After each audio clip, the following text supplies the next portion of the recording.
What is going on, guys and girls? Welcome back to TV and Me. I'm of course Kevin, and it's time once again for the Walking Dead weekend. Alright. That's 20. It will be. 642 is a mile ahead. We gotta put distance between us and them before the turnoff. So Florida. I try to keep up.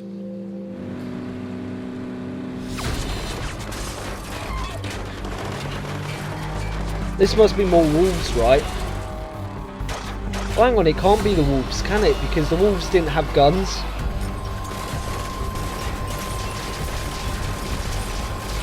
Holy fuck.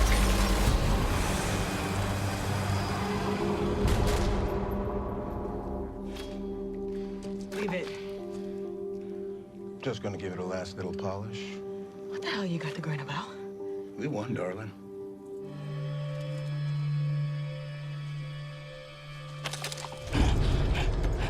You found us, Kay. Here we are. We earned what we took.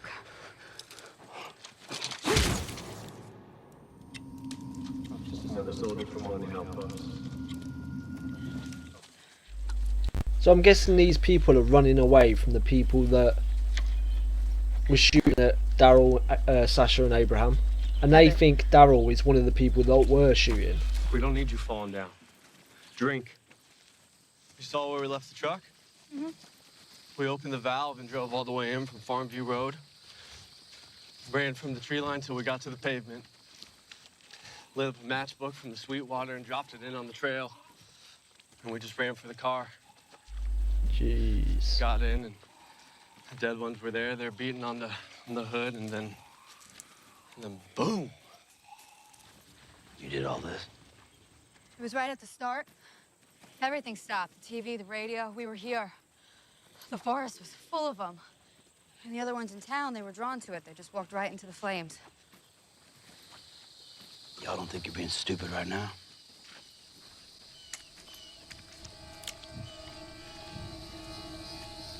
You saying I should kill you? Right now, by me not pulling this trigger, is that a mistake? I'm serious. I really want to know. You made the choice to kill for someone else, to have them own you for a roof over your head and 3 squares, so maybe I'm not considering all aspects here. Am I being stupid?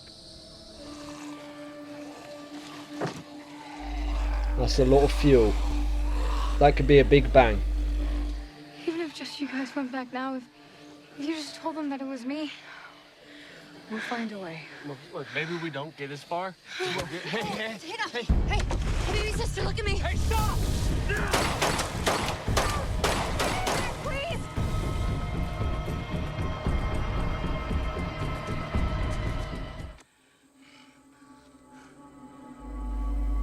Oh, fuck. That girl needed insulin. Which means he's got to go It's back. clear.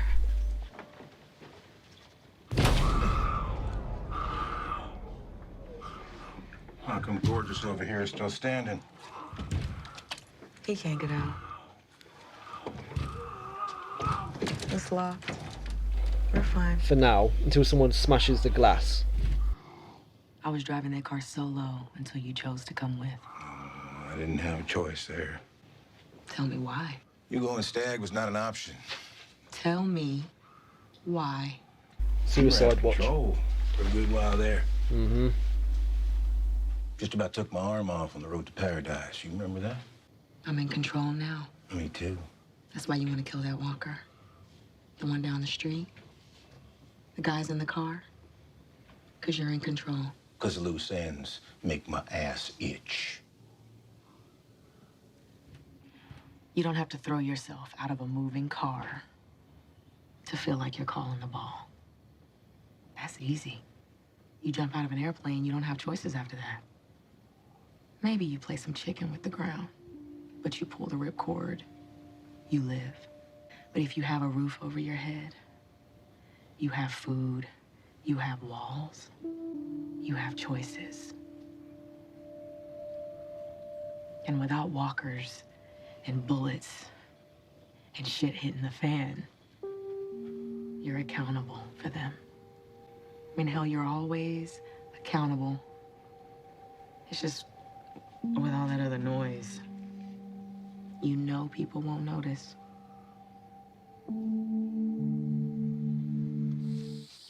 Grandfather taught me how. Don't care. It'll do. Take it. It's all there. Good luck. You're gonna need it.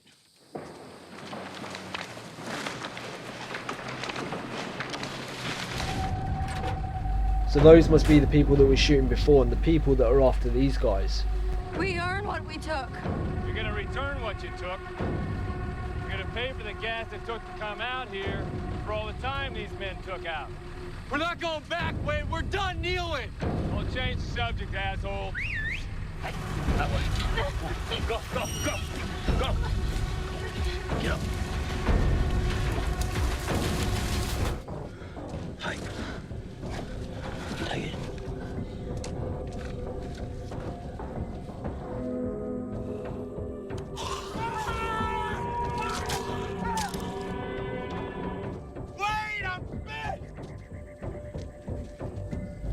Wade. Take it off me. Do it. Just take it off. Well, they're obviously experienced. It's walking off. Let's walk it off. We knock you over the head, tie you up, threaten to kill you. Why the hell did you come back? Maybe I'm stupid too.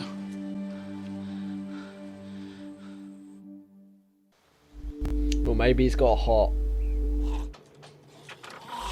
Holy shit. He's got an RPG though. That'd be pretty fucking useful.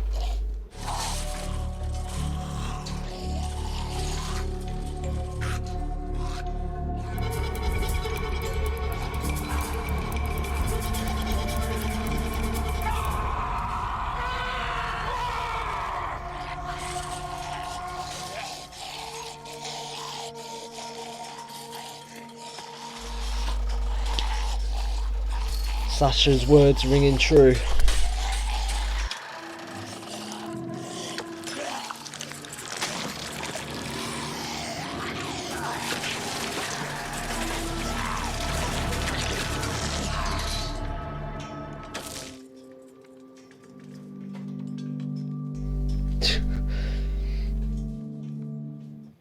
The table is set for the rest of our lives.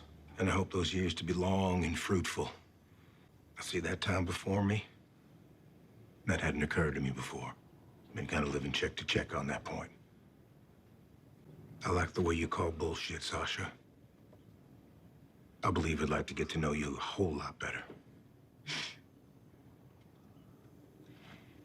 What makes you think I want that? A man can tell.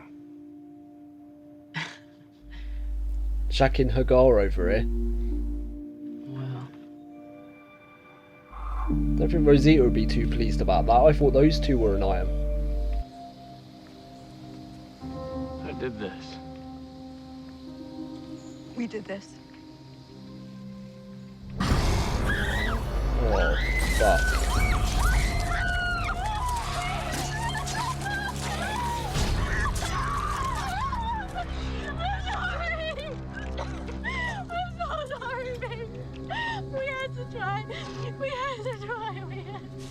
We meet up with my friends.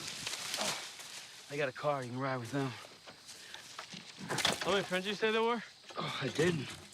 There's two of them. Where are they? We're gonna find out. How do you know they even got away, that they didn't get taken? I don't.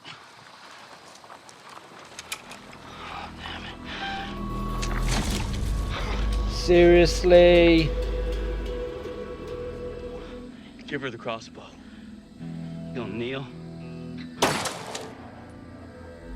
He fucking saved your life. We're sorry. You're gonna be. Well, I guess we're back where we started. With them back on their way to Alexandria. They just took a bit of a detour. Rick, you copy? Anybody? Help.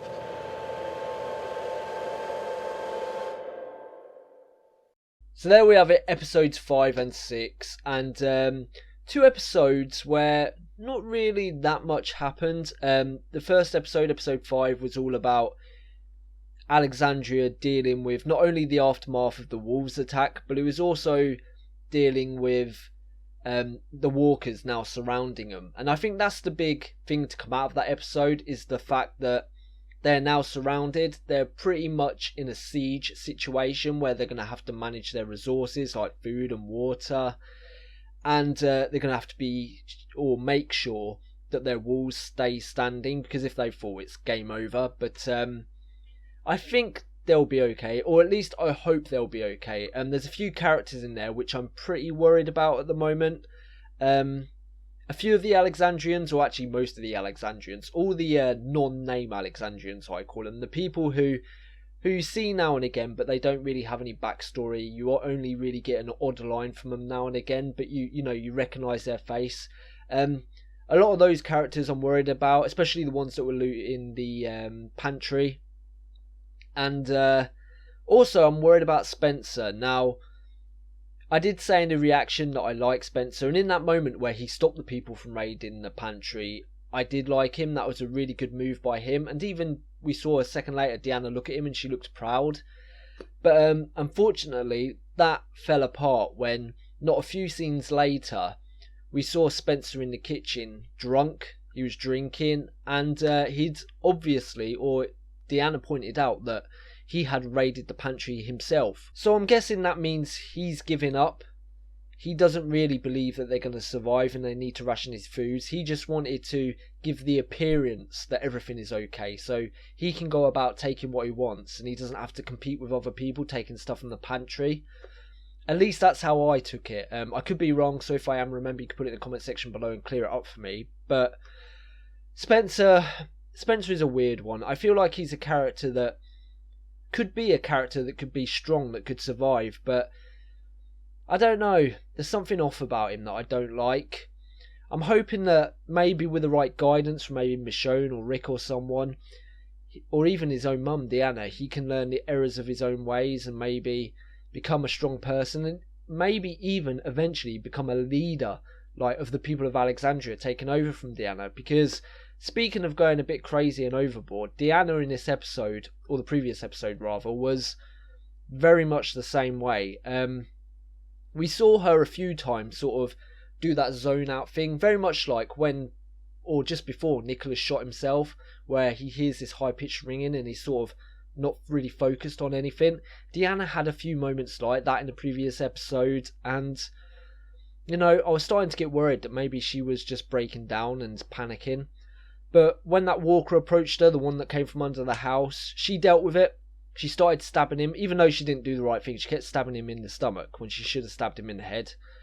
But, Rick came to her rescue, and then she had that small conversation with Rick saying how that she did want to survive and that she wanted to be strong. And basically that her dreaming that Alexandria would be a great place wasn't a waste of time. And Rick said no, and I also agree. I don't think it's a waste of time either. I feel like Alexandria can survive. I feel like it's a place that can flourish. It just needs changes. And I really do think that Rick coming across that place, not just Rick, the entire group coming across that place, was just in the nick of time. And of course it's been proven so, what with the walkers coming out the quarry and the wolves. And I feel like Deanna is on the cusp of either going one way, losing the plot and just giving up all hope because, she's lost Reg and her son Aiden. Or she could turn and become strong like Rick.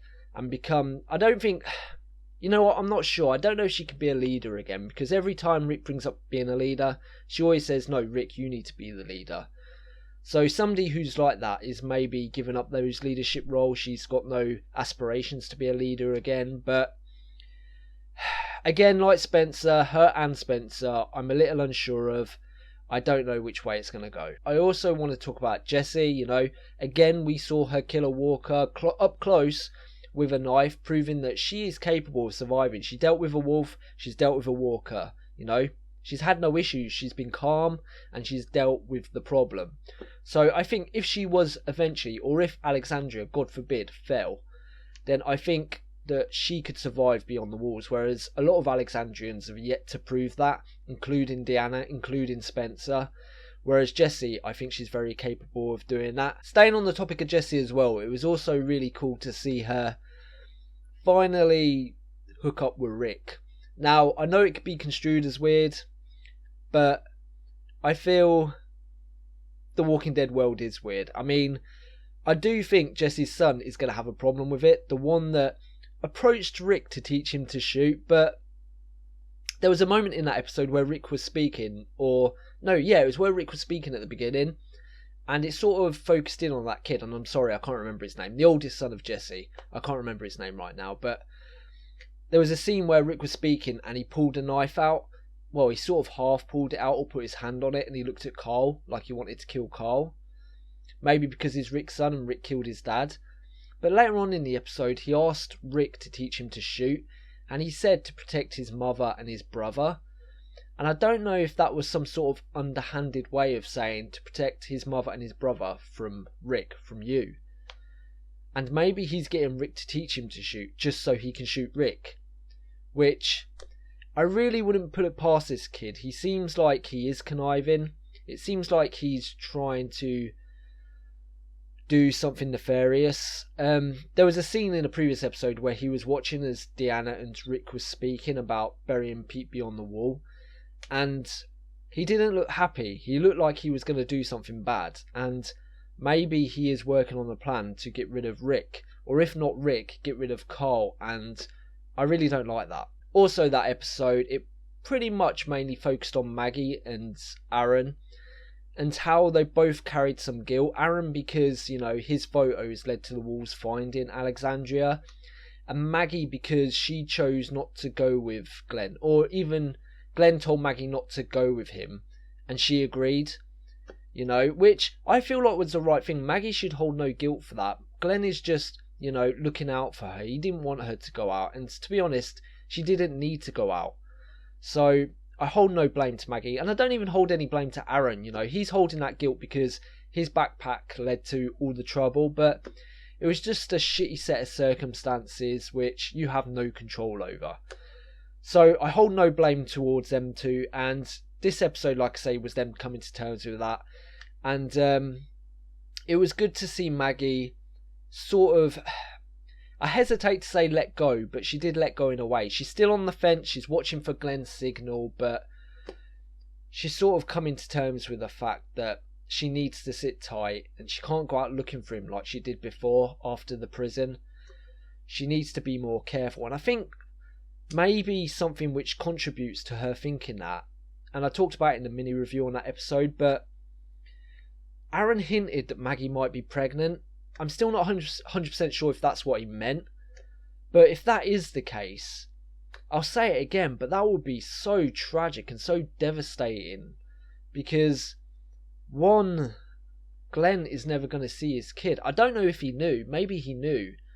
I don't know which would be worse, actually, him knowing and never seeing, or him just not knowing. I guess knowing and then dying would be the worst, because in those last moments before he's getting eaten, he must have been thinking to himself, great, now I'm never going to see my wife and I'm never going to see my baby. Whereas if he didn't know, then he'd just be thinking about Maggie, which is bad enough, but chuck in a child or an unborn child with that and it makes it just 10 times worse. So I sort of hope Glenn didn't know.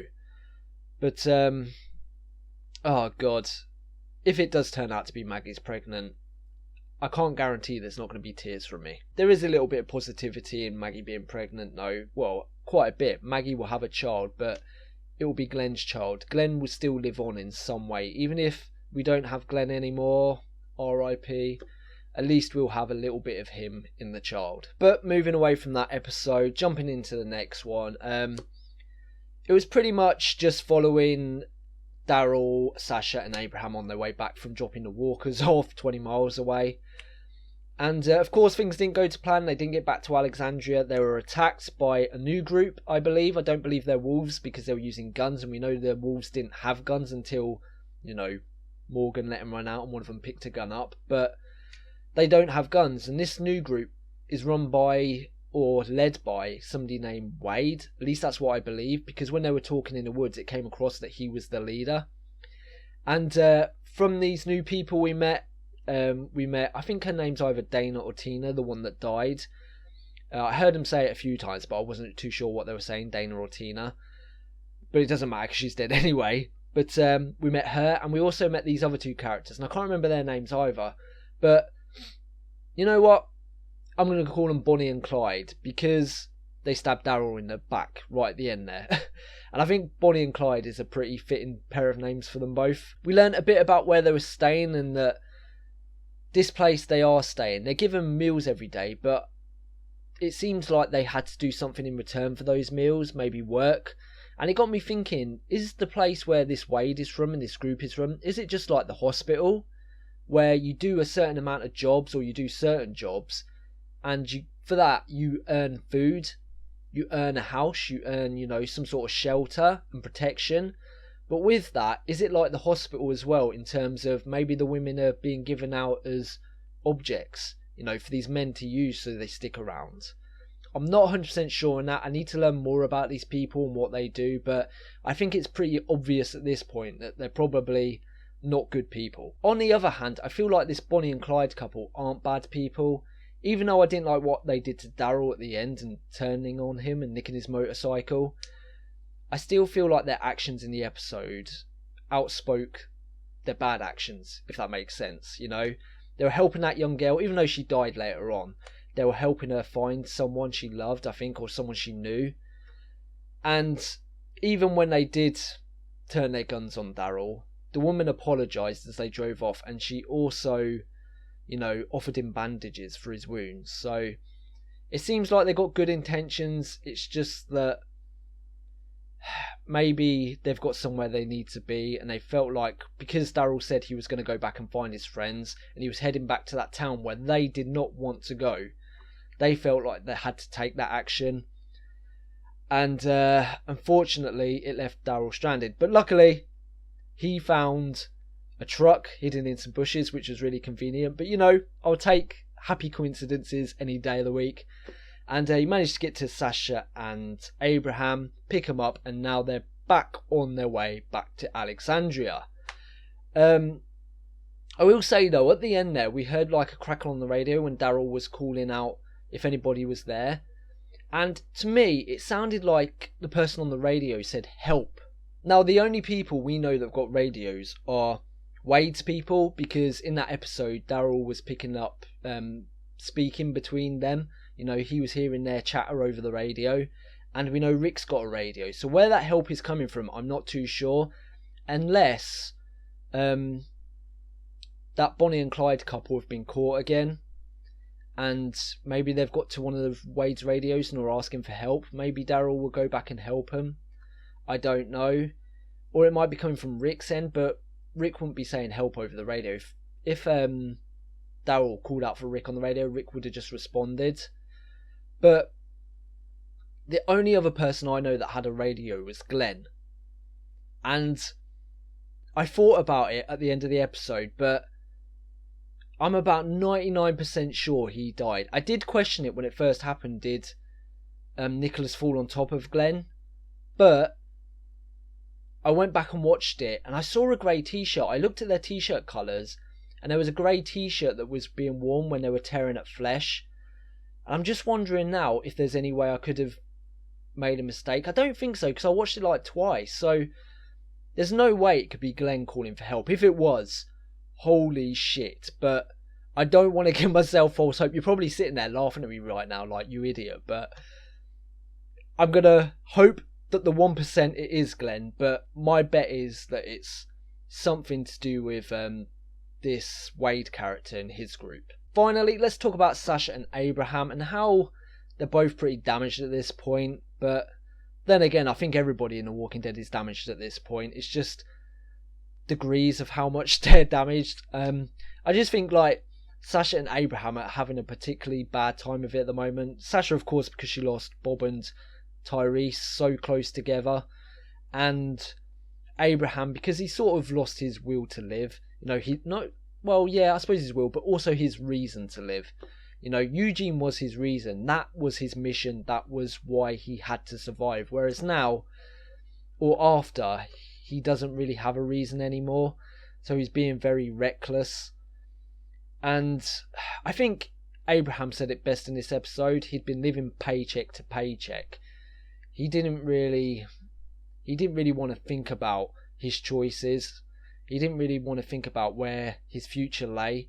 So he was just like living in the moment, just doing dangerous stuff, you know, not having to worry about what life could hold in the future. But, you know, Sasha pointed it out, and then we had that whole scene with, you know, the soldier stuck to that fence where Abraham went out to risk his life, but then again he backed off because in that moment he realised Sasha was speaking some truth, that he was risking his life for, you know, for nothing pretty much at points.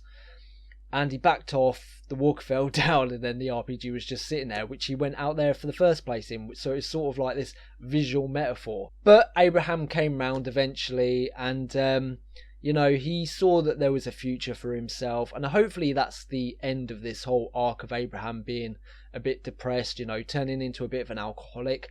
Hopefully Sasha has helped him see that maybe there is something to live for, and he pretty much said as much, and he even hit on Sasha, which was a little weird if I've got to be honest, because I thought him and Rosita were a thing.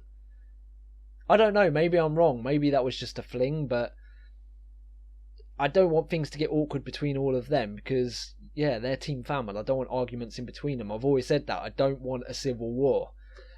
But, like I say, he pulled through it. Even, you know, Sasha seemed to come round a bit in this episode. Even though we didn't really explore her as much as Abraham in this episode, I feel like we saw her smile a lot more. Just those little touches which made me think that maybe Sasha is coming out of her depression as well. And that is about it. I think I'll leave that there. I don't think I've forgotten anything. That's why I tend not to do these episodes back to back so often, because when you watch 2 episodes, there's so much information thrown at you, so much story, that I feel like I forget to talk about certain stuff, you know, and I want to give you guys and girls the best review I can with the most information. But as usual, if I have forgotten anything, just stick it in the comments section below and I'll reply to you there. So thank you for watching, guys and girls. As always, I really appreciate it, and until tomorrow, until the next episode, bye bye. Thank you for watching The Walking Dead Weekend with me. If you enjoyed this video, please leave a thumbs up, because it helps me and it helps the channel grow. Also, if you've got any thoughts or theories about the episode, remember you can leave them in the comments section below. But please, no spoilers. If you'd like to support me even more than you do now, you can find me on Patreon, where for as little as $1 a month you can take part in Patreon polls or even get early access to my videos. And finally, if you want to keep up to date with the channel, you can find me on Twitter at TVandMeReacts, or you can subscribe.